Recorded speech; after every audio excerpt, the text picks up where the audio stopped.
तो एक दिन पढ़ा था। आज हमने जो है स्टार्ट करना है वर्ब। ठीक है, वर्ब से स्टार्ट करना है इंशाल्लाह। आज हम अपने पार्ट्स ऑफ स्पीच को भी कंप्लीट कर लेंगे। तो डेफिनेशन पढ़ते हैं पहले हम वर्ब की। आपको पता है कि कोई भी जो काम हो रहा है, काम करने को क्या कहते हैं? वर्ब कहते हैं। A verb is a word that states something about a person or a thing। ठीक है, एक वर्ब हमें ये बताता है कि कोई भी जो पर्सन है या जो चीज है वो क्या काम कर रहा है, मतलब उसके बारे में बताता है वो। फॉर एग्जाम्पल हम बताएं कि Alia is Alia is laughing. ठीक है, तो अब वो क्या उसके बारे में क्या बता रहा है कि वो हंस रही है। तो ये जो लाफिंग है ये क्या है? वर्ब है। ठीक है, it tells something about a person और the thing in the state of, मतलब कुछ और भी हालतें होती हैं जिनके बारे में वो हमें बताते हैं। या तो वो कोई काम कर रही है। ठीक है, does a verb is an action verb, उसको हम कहते हैं एक्शन वर्ड कहते हैं। Rama loves, boy run fast, इसमें ये जो लाव है ये वर्ब है, इसमें जो फास्ट है ये वर्ब है। ठीक है, अब दो तरह की वर्ब्स होती हैं, एक होती है हेल्पिंग वर्ब्स और एक होती है मेन वर्ब्स।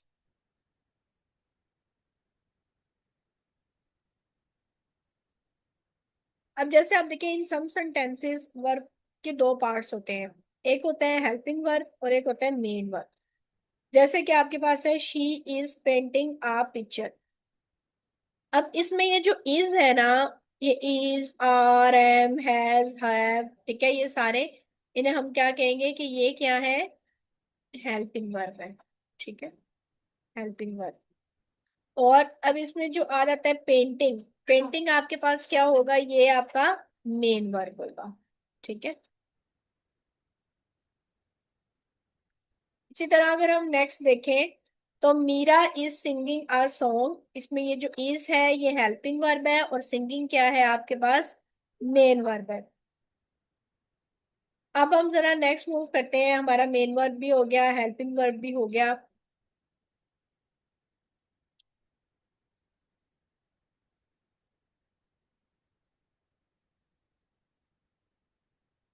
अच्छा, अब कुछ ऐसे केसेस होते हैं जिसमें आपके पास मेन वर्ब नहीं होता। तो उस केसेस में जो हमारे पास हेल्पिंग वर्ब होता है ना, उसे ही कहेंगे कि वो हमारा क्या होता है? मेन वर्ब होता है। जैसे कि Sheela is a good girl. अब देखें इसमें ये गुड जो है वो उसका एडजेक्टिव आ गया। ठीक है, गुड गर्ल तो एडजेक्टिव आ गया। तो अब इस केस में जब हमारे पास मेन वर्ब मौजूद नहीं है तो हम इस को क्या कहेंगे? हम इस को कहेंगे कि ये हमारे पास क्या है? मेन वर्ब है। अब ये आपने ध्यान से बात सुननी है। लेकिन अगर आपके पास मेन वर्ब मौजूद है तो उससे पहले अगर is am are has have लगा हुआ है देन आप उसको हेल्पिंग वर्ब कहेंगे। लेकिन अगर आपके पास सेंटेंस के अंदर मेन वर्ब मौजूद नहीं है, ठीक है, सिर्फ इज एम आर वगैरह है, तो वो जो इज एम आर वगैरह होंगे, हैज हैव, वही आपके मेन वर्ब होंगे। फिर हम उसे हेल्पिंग वर्ब नहीं कहेंगे। ठीक है, वी आर गुड फ्रेंड्स। अब देखिए इसके अंदर मेन वर्ब नहीं है कोई भी, तो इसलिए ये आर जो है हम यहाँ पे इस आर को हेल्पिंग वर्ब नहीं कहेंगे बल्कि हम इसे क्या कहेंगे? मेन वर्ब कहेंगे। अब उसके बाद दो तरह की वर्ब्स हैं, एक होती है ट्रांजिटिव वर्ब और एक होता है इंट्रांजिटिव वर्ब। ट्रांजिटिव वर्ब्स किसे कहते हैं? ट्रांजिटिव वर्ब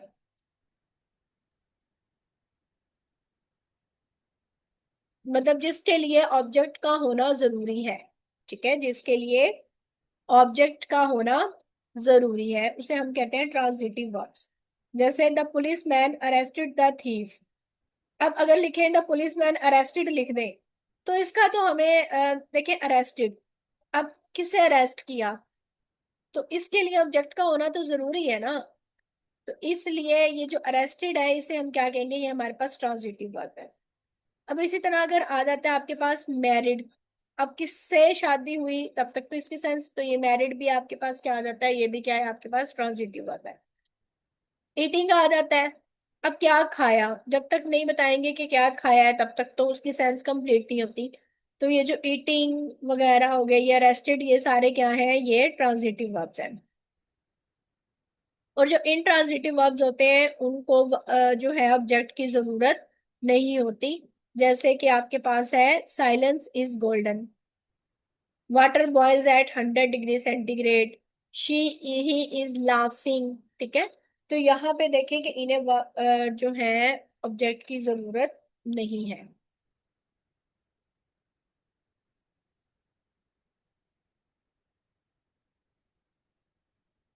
अब कुछ ट्रांजिटिव वर्ब्स ऐसे होते हैं जिनके अंदर दो ऑब्जेक्ट्स होते हैं। मतलब एक एक को हम कहेंगे कि वो इनडायरेक्ट ऑब्जेक्ट होता है, और एक होता है डायरेक्ट ऑब्जेक्ट।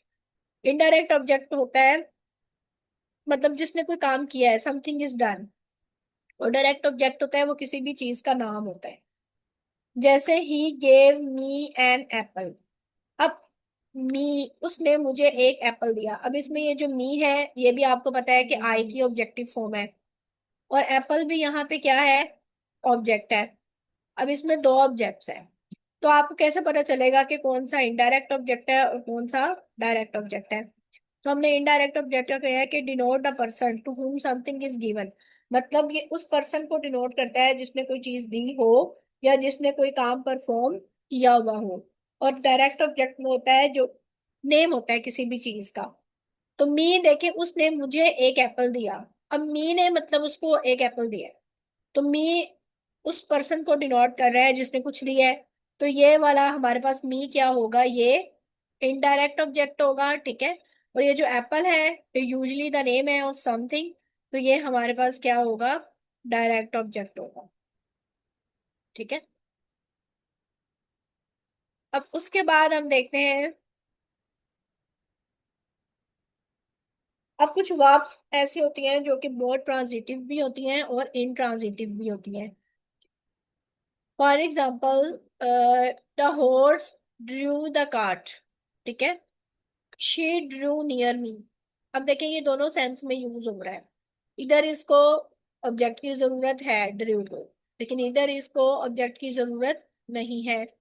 तो ये कुछ वर्ब्स ऐसी होती हैं जो कि ट्रांजिटिव भी होती हैं और इनट्रांजिटिव वर्ब्स भी होती हैं।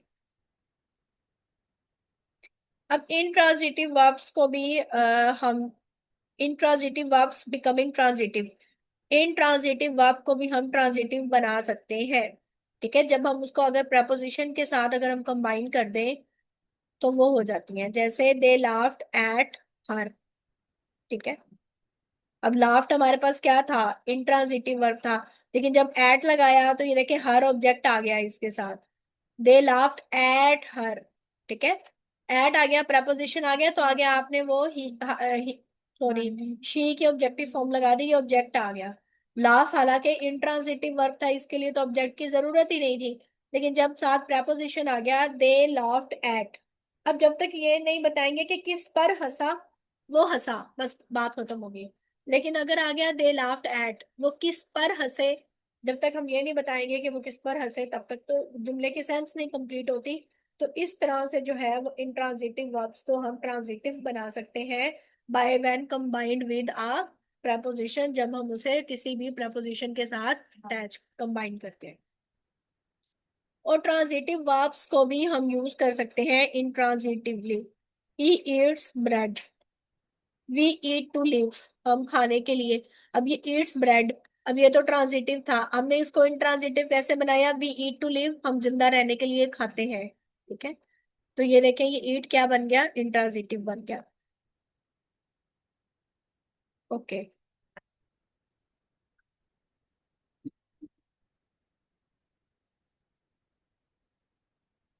ये जो ऑक्सिलरी वर्ब्स होते हैं ना, ये भी वो हेल्पिंग वर्ब्स ही होते हैं। ठीक है। बस इसको आपने बस,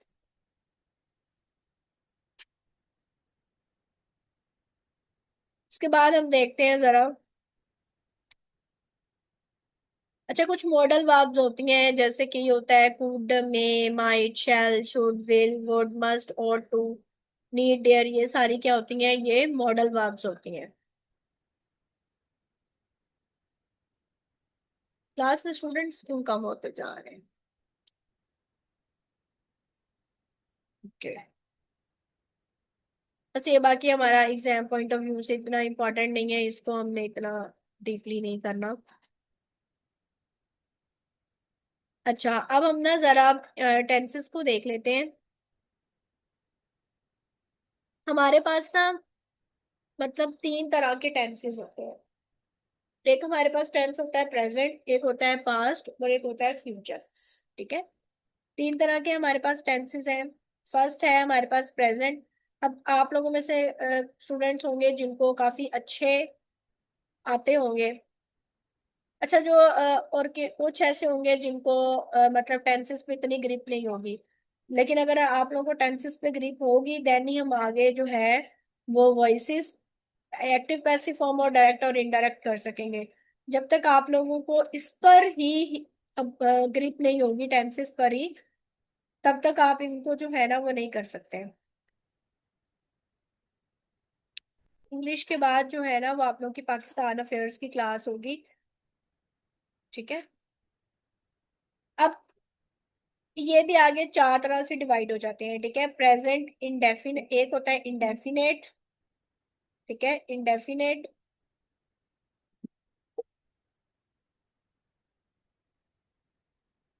एक होता है इंडेफिनेट, फिर होता है कॉन्टिन्यूअस। ठीक है, कॉन्टिन्यूअस। फिर होता है perfect.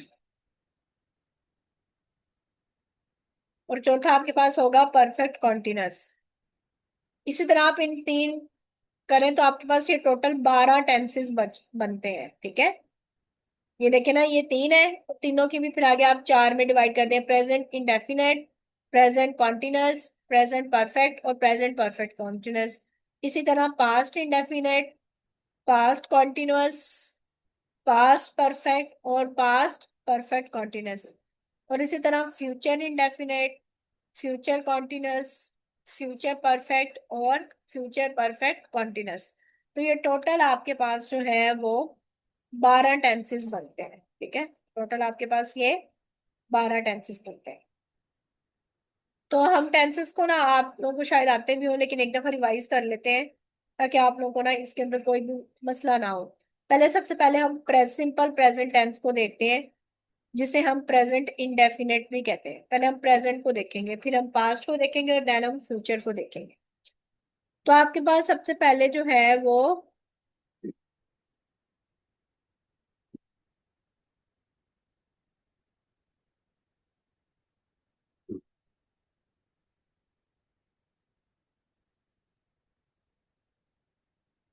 The simple present tense और प्रेजेंट इंडेफिनेट टेंस। अब इसमें अगर हम देखें ना तो हमारे पास तीन तरह के सेंटेंसेस होते हैं। एक होते हैं पॉजिटिव सेंटेंसेस, एक होते हैं नेगेटिव सेंटेंसेस और एक होते हैं इंटेरोगेटिव सेंटेंसेस। सिंपल प्रेजेंट या प्रेजेंट इंडेफिनिट टेंस जो है, इसकी अगर हम उर्दू में पहचान देखें तो वो आता है ता है। ठीक है, ता है, ते हैं, ते हैं, मतलब ये आता है। वो खाता है, वो पीता है, वो सोता है, वो स्कूल जाता है। ये सारी इसकी ना पहचान है। और दूसरा, अगर हम इसकी स्ट्रक्चर देखें तो हमारे पास जो पॉजिटिव सेंटेंसेस होते हैं उनकी स्ट्रक्चर क्या होती है। पॉजिटिव सेंटेंसेस की स्ट्रक्चर ये होती है कि सबसे पहले हमारे पास सब्जेक्ट आता है। आपको पता है ना, सब्जेक्ट कोई भी काम करने वाला हो गया। देन हमारे पास आता है वर्ब। ठीक है, और फिर हमारे पास आती है ऑब्जेक्ट। अब वर्ब की भी कौन सी फॉर्म आती है, फर्स्ट फॉर्म ऑफ वर्ब आती है। ठीक है, ये आपने जरा ध्यान से सुनना है।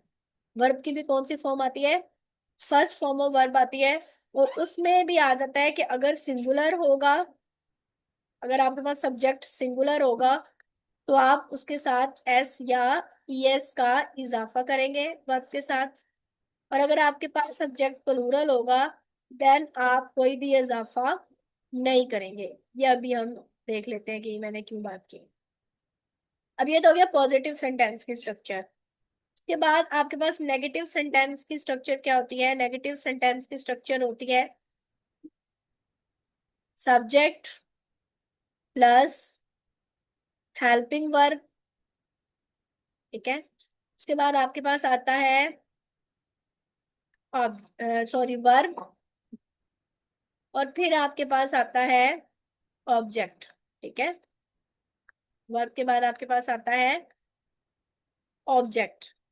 और इसमें हेल्पिंग वर्ब कौन से लगते हैं? प्रेजेंट इंडेफिनेट के अंदर हेल्पिंग वर्ब लगते हैं डू और डस। ये ना टेंसेस आपको मैं अच्छी तरह करवाऊंगी ताकि आप लोग आगे ना नरेशंस और पैसिव एक्टिव में ना कोई भी मुश्किल ना हो, या आपको ये ना फिंगर टिप्स पे आते हो। डू और डस। अब डू जो है वो किसके साथ लगता है? डू प्लूरल के साथ लगता है, आई के साथ लगता है डू, वी के साथ लगता है डू, यू के साथ डू लगता है। ठीक है। और डस किसके साथ लगता है? डस लगता है ही हो गया, शी हो गया, इट हो गया, और कोई भी सिंगुलर नेम। ठीक है। दे के साथ भी डू लगेगा, दे के साथ। ठीक है। ये इसके नेगेटिव सेंटेंस की स्ट्रक्चर होगी। और अगर हम इंटेरोगेटिव की बात करें तो इंटेरोगेटिव में क्या होगा, ये बस मैं इतना ही लिख रही हूँ। इंटेरोगेटिव में सबसे पहले आपके पास हेल्पिंग वर्ब आ जाएगा, क्योंकि जब सवालिया जुमले होते हैं उनमें हेल्पिंग वर्ब स्टार्ट में आ जाता है।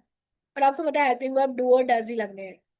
प्लस आपके पास आ जाएगा helping verb plus subject plus verb और प्लस ऑब्जेक्ट। अच्छा, अब जैसे मैंने आपको यहाँ पे बताया है कि वर्ब की जो है वो फर्स्ट फॉर्म लगेगी सिंगुलर के साथ। आप अगर सब्जेक्ट आपका सिंगुलर होगा, ही शी इट होगा, तो उसमें आप वर्ब के साथ एस या ईएस का इजाफा कर देंगे। लेकिन प्लूरल में ऐसा नहीं करेंगे। लेकिन जब आप नेगेटिव और इंटेरोगेटिव के केस में ऐसा नहीं होगा। जब डू और डज लग जाएंगे ना, तो सिर्फ वर्ब की फर्स्ट फॉर्म आएगी। यहाँ पे हम किसी भी सूरत में एस या ईएस का इजाफा नहीं करेंगे। ठीक है। क्लियर है यहाँ तक? तो हम जरा इसके एग्जांपल्स देख लेते हैं। तो ये देखिए आपके पास एग्जांपल है, ही गेट्स अप अर्ली। यहाँ से देखते हैं, ही गेट्स अप अर्ली। तो देखें, ही आ गया ना, ही। तो यहाँ पे ये ही हमारे पास क्या था? सब्जेक्ट था। अब गेट हमारे पास क्या था यहाँ पे? वर्ब थी। ठीक है। तो गेट्स, अब हमने गेट्स क्यों लगाया? क्योंकि ही था ना, सब्जेक्ट सिंगुलर था, तो इसलिए हमने गेट के साथ एस का इजाफा कर दिया। ठीक है। The earth moves around the sun. अब अर्थ भी हमारे पास सिंगुलर था, इसलिए हमने मूव्स किया। The sun rises in the east. अब इसी तरह अगर मैं आप लोगों को कोई इसकी एग्जांपल दूं, दे,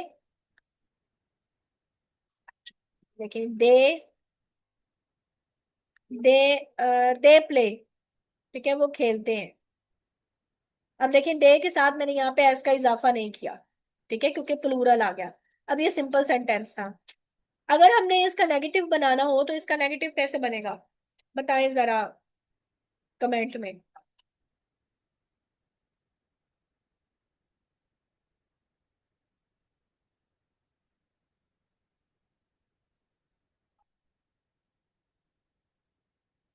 इसका नेगेटिव कैसा बनेगा? They do not play.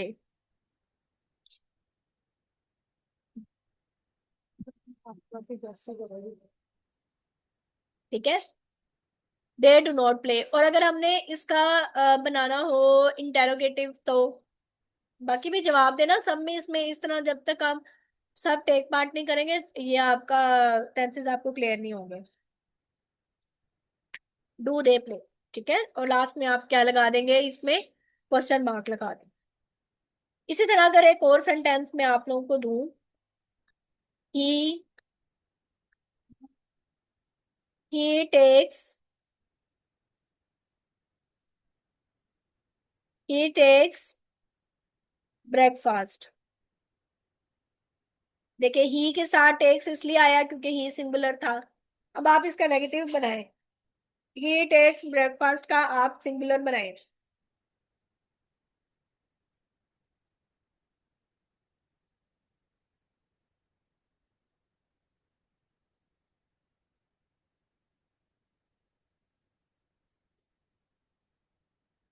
Sorry, इसका नेगेटिव बनाना था, he does not take breakfast. ठीक है। जब डज नॉट लग गया तो फिर हम टेक्स के साथ जो है वो एस का इजाफा नहीं करेंगे। अब इसका इंटेरोगेटिव बनाए।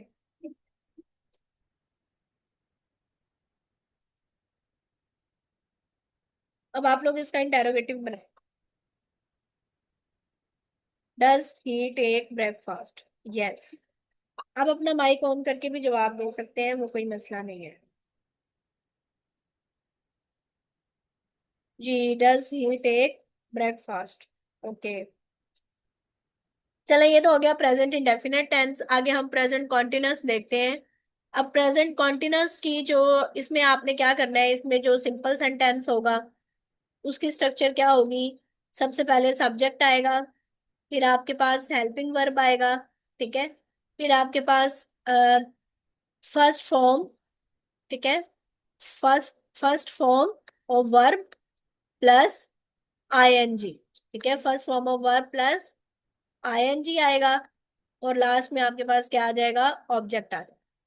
अब इसमें हेल्पिंग वर्ब कौन से यूज होंगे? इसमें हेल्पिंग वर्ब यूज होंगे इज, आर और एम, ठीक है। इस किसके साथ आता है? ही, शी, इट और एनी सिंगुलर नेम। आर किसके साथ आएगा? आई, वी, यू, दे के साथ। सॉरी, वी, यू, दे के साथ। और एम किसके साथ आएगा? एम, आई के साथ आएगा, ठीक है। और जब आप इसका नेगेटिव बनाएंगे तो is not, are not, am not आ जाएगा।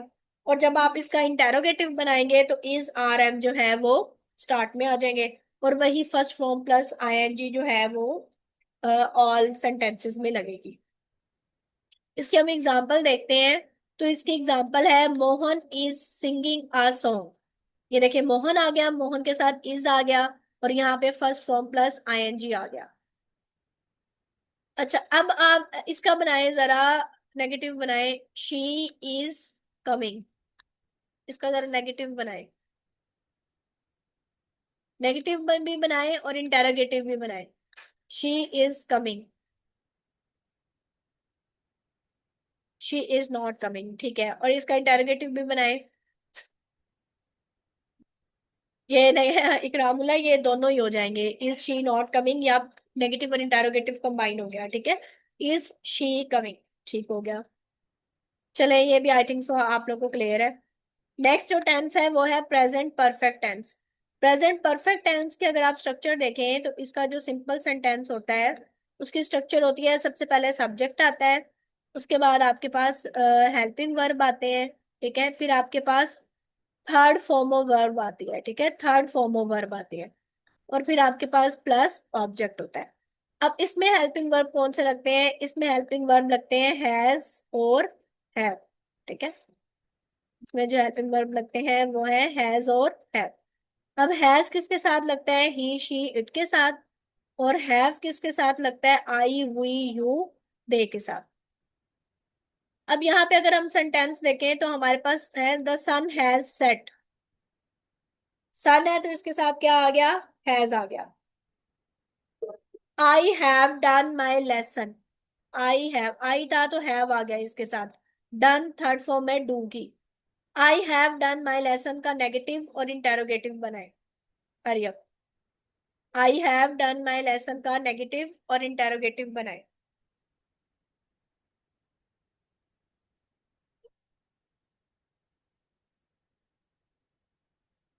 आई have not done my lesson, yes. और इसका इंटेरोगेटिव बनाए।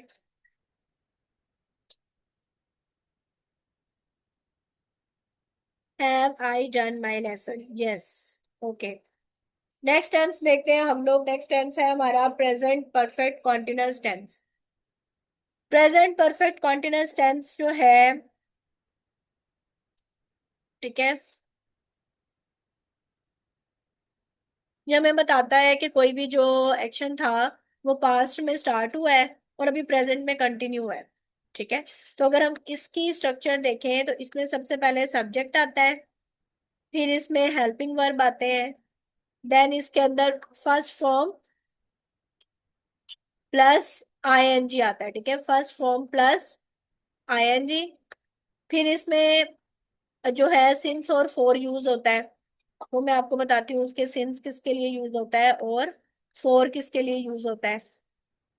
और देन आपके पास क्या आ जाता है? ऑब्जेक्ट आ जाता है। अब इसमें हेल्पिंग वर्ब किस कौन कौन से यूज होते हैं? इसमें हेल्पिंग वर्ब यूज होते हैं हैज बीन और हैव बीन। क्या? हैज बीन और हैव बीन। हैज बीन जो है वो यूज होता है ही, शी, इट के साथ। और हैव बीन यूज होता है आई वी यू दे के साथ। अब सिंस जो है वो हम किसके लिए लगाएंगे? अच्छा, जिसकी ना हमें एग्जैक्ट नहीं पता होगा ना, ठीक है, उसके लिए हम सिंस यूज करते हैं। फॉर एग्जाम्पल, अगर 2010 आ जाए, ठीक है, 2010 से, हमें नहीं पता कि टोटल कितना टाइम था 2010 से, वो 2010 से काम कर रहा है, ठीक है, तो हम इसके लिए लगाएंगे सिंस 2010। और अगर हम लगाएं कि वो 2 घंटे से काम कर रहा है, अब हमें पता है कि उसने पूरे 2 घंटे काम किए हैं, वो एक फिक्स टाइम हमें बता दिया गया है, तो उसके लिए हम 4 लगाएंगे। अब जैसे वो कहे कि वो सोमवार से खाना खा रहा है, मतलब अब सोमवार से, अब एग्जैक्ट उसका एंडिंग पॉइंट नहीं पता कि वो काम कब खत्म हुआ, तो उसके लिए हम सिंस लगाएंगे, ठीक है, since Monday, since Tuesday, since January, since February. और अगर हमें एग्जैक्ट टाइम बता दिया जाए कि वो 4 बजे से खाना खा रहा है, ठीक है, तब भी सिंस 4 o'clock होगा, उसने 2 घंटे काम किया, ठीक है, उसके लिए हम फिर 4 लगाएंगे। जैसे ये आपके पास आ गया, it has been raining for 2 hours, 2 घंटे से बारिश हो रही है।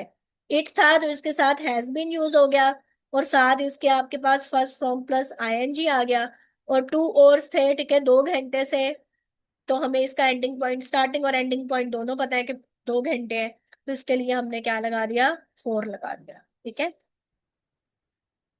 तो इसका बनाए जरा, it has been raining for 2 hours, इसका नेगेटिव और इंटेरोगेटिव बनाए।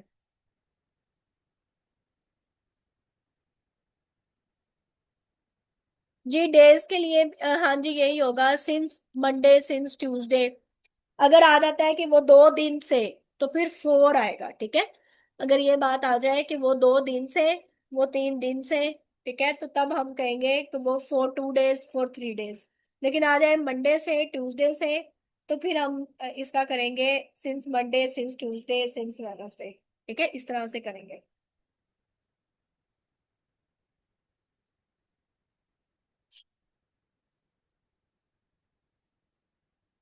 ठीक हो गया। चले नेक्स्ट हम अब पास्ट देखते हैं।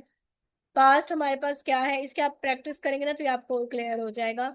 हमारे पास पास्ट, सिंपल पास्ट टेंस देखते हैं, तो इसकी जो हमारे पास, it has not been raining for 2 hours, जी ठीक है।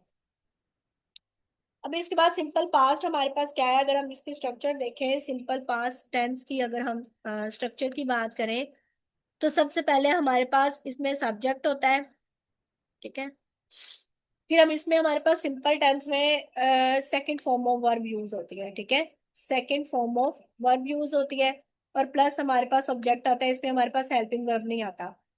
लेकिन अगर हम नेगेटिव की बात करें, तो नेगेटिव में क्या होता है, सबसे पहले सब्जेक्ट आता है, फिर हमारे पास आता है हेल्पिंग वर्ब, ठीक है, और फिर हमारे पास आती है फर्स्ट फॉर्म ऑफ वर्ब। इसकी नेगेटिव और इंटेरोगेटिव में आपके पास first form of verb use होती है और प्लस ऑब्जेक्ट। इंटेरोगेटिव में क्या होगा, हेल्पिंग वर्ब स्टार्ट में आ जाएगा, और वहां पे भी हम first form of verb use करेंगे। मतलब सिर्फ सिंपल टेंस में second form of verb use होगी, जबकि नेगेटिव और इंटेरोगेटिव में first form of verb use होगी। अब इसमें हेल्पिंग वर्ब कौन सा यूज होगा, डिड यूज होगा, ठीक है, इसमें हमारे पास डिड यूज होगा।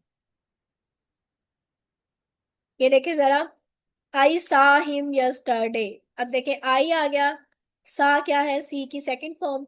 अब यहाँ पे हमने कोई भी हेल्पिंग वर्ब यूज नहीं किया। लेकिन अगर हम इसका नेगेटिव और इंटेरोगेटिव बनाए, आई प्लेड क्रिकेट, इसका नेगेटिव बनाए जरा, आई प्लेड क्रिकेट, इसका नेगेटिव बनाए, नेगेटिव भी बनाए और इंटेरोगेटिव भी बनाए।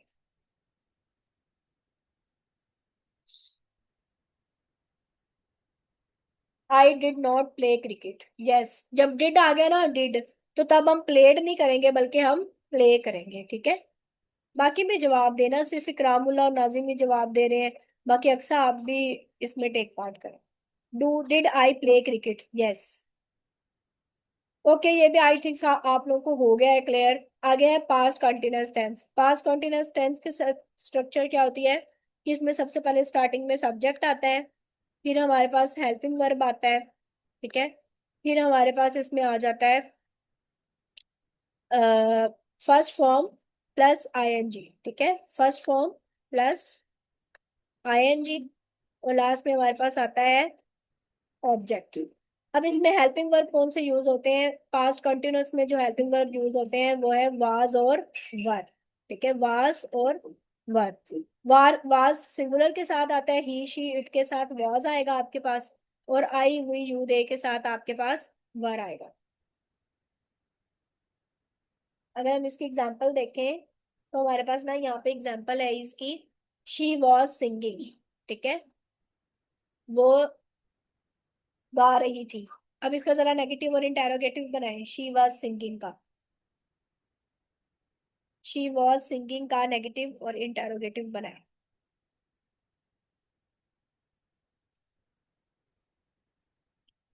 She was not singing.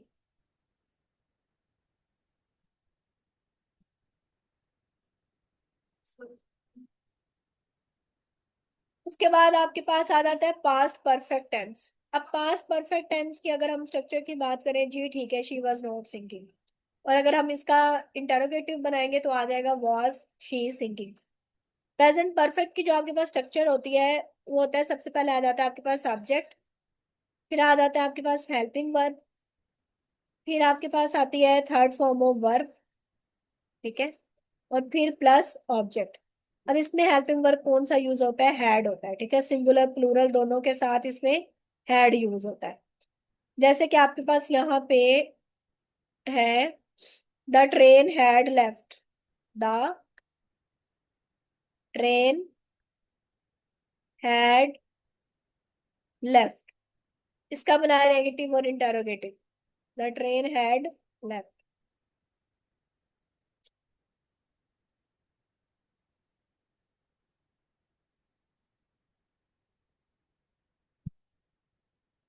The train had not left. Yes. और अगर इसका इंटेरोगेटिव बनाएंगे तो वो आ जाएगा had the train left. Okay. और ये जो पास्ट परफेक्ट कॉन्टिन्यूअस टेंस है ना, ये सेम वैसे ही है जैसे हमने प्रेजेंट परफेक्ट कॉन्टिन्यूअस पढ़ा है। इसकी स्ट्रक्चर क्या होगी कि इसमें सबसे पहले सब्जेक्ट आ जाएगा, फिर इसमें हेल्पिंग वर्ब आ जाएगा, फिर इसमें फर्स्ट फॉर्म प्लस आईएनजी आ जाएगी। ठीक है, फर्स्ट फॉर्म प्लस आईएनजी, और लास्ट में इसके पास हमारे पास सिंस और फोर यूज होंगे, प्लस सिंस और हमारे पास फोर यूज होंगे, प्लस आ जाएगा ऑब्जेक्ट। अब इसमें सिर्फ एक चेंजिंग है कि इसमें जो हेल्पिंग वर्ब होगा ना वो हमारे पास आएगा हैड बीन। ठीक है, हेल्पिंग वर्ब इसमें कौन सा यूज होगा? हैड बीन यूज होगा। बाकी सारा वही है।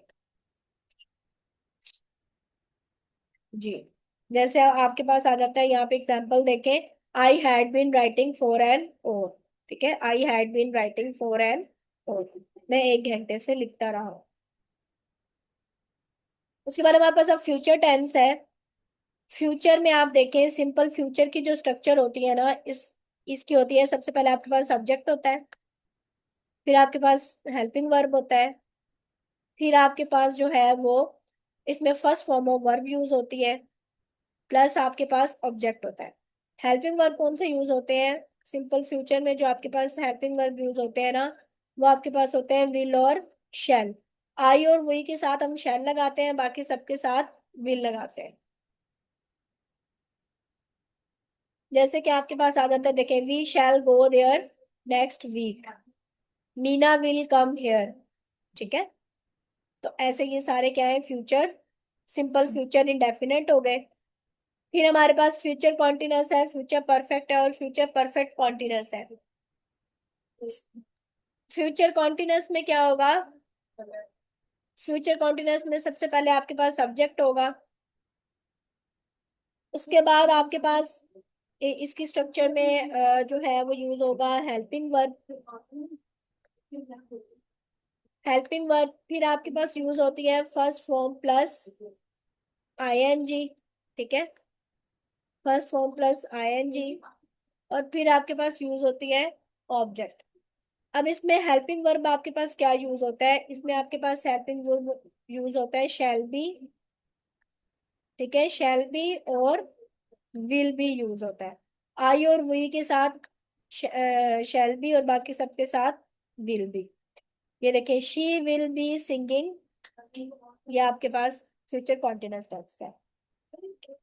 फिर आपके पास आ जाता है फ्यूचर परफेक्ट। फ्यूचर परफेक्ट की स्ट्रक्चर क्या है? सबसे पहले आपके पास आ जाती है सब्जेक्ट, फिर आपके पास आ जाता है हेल्पिंग वर्ब, ठीक है, देन आपके पास आ जाती है थर्ड फॉर्म ऑफ वर्ब। ये सब के अगर आपको स्ट्रक्चर्स याद हो जाए ना, तो ये आपको क्लियर हो जाए। अब इसमें हेल्पिंग वर्ब कौन सा यूज होता है? फ्यूचर परफेक्ट में आपके पास हेल्पिंग वर्ब यूज होता है शैल हैव और विल हैव, ठीक है, शैल हैव और विल हैव, शैल हैव और will have. I shall have done my work, ठीक है, ये आपके पास फ्यूचर परफेक्ट का टेंस है। और इसी तरह फ्यूचर परफेक्ट कॉन्टिन्यूस में आ जाता है शैल हैव बीन और विल हैव बीन, ठीक है, और फर्स्ट फॉर्म प्लस आईएनजी, ठीक है। We shall have been playing for 3 hours। यहाँ तक क्लियर है टेंसेस सबको? मीटिंग बंद हो क्लोज हो जाए तो आप लोगों ने अगेन ज्वाइन कर लेना है। इंशाल्लाह कल हम इसकी करेक्शन करेंगे। अभी यहाँ तक आप लोगों को टेंसेस क्लियर है? प्लीज बताइएगा, क्या आपको यहाँ तक टेंसेस क्लियर है, ताकि हम फिर नेक्स्ट मूव करें। नेक्स्ट मैं आपको सब्जेक्ट पढ़ाऊँ। ओके, चलें ठीक है। ये अभी मैं क्लास एंड करती हूँ। आप लोग ना इसको दोबारा ज्वाइन करें, देन हम फिर पाकिस्तान अफेयर्स पढ़ते हैं।